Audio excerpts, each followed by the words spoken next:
Well, people filled the streets in cities across the country on Saturday for the No Kings protests scheduled to coincide with the military parade in Washington, D.C. Organizers estimated that over 5 million people joined in on the protest, a few thousand of which came from right here in Bemidji and the Brainerd Lakes area. Reporter Daniel Purcell has more.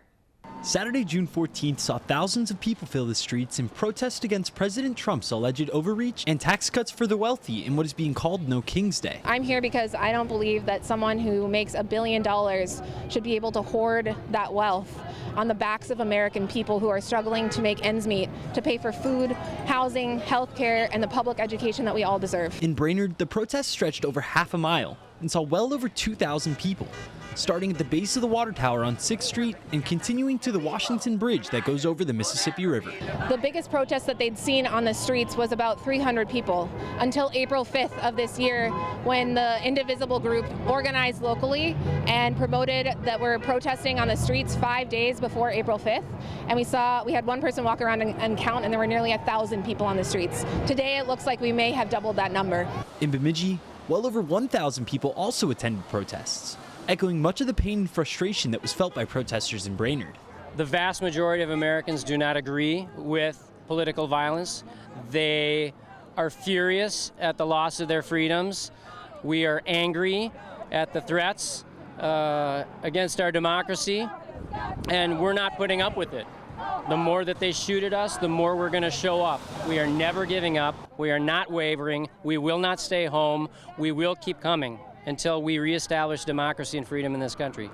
However, there was also a sense of despair in the crowds, as many mourned the loss of Representative Melissa Hortman and her husband Mark, who had been murdered Saturday morning in what Governor Tim Walz has called a politically motivated assassination. This morning is especially poignant because last night the Speaker of the House, our Democratic Speaker of the House, was murdered in her home alongside her husband in an act of targeted political violence.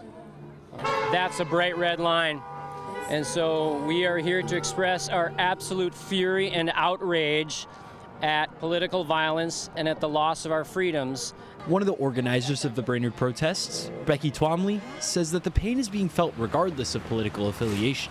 Well, we live in a very conservative area, and I think you can feel really isolated and that there's no one else that thinks like you. And so this is just really powerful to know that there are people that have had enough, and that even in this conservative area, they're coming out, they're having their voice heard, and it feels really good as someone who's lived here for almost 3 decades to know that there's this number of people in the area that care about our rights, about our Constitution, about the presidency, and the really important work that needs to be done in our country. Reporting in Brainerd, I'm Daniel Purcell, Lakeland News. Organizers in Grand Rapids said 1,100 people attended the rally there. According to Hallie Pond of the Brainerd Lakes chapter of Indivisible, the group has another protest planned for July 12th to demand action from Representative Pete Stauber against decisions made by the Trump administration. Lakeland News is a nonprofit news organization. Donate to Lakeland PBS today to support your local news team.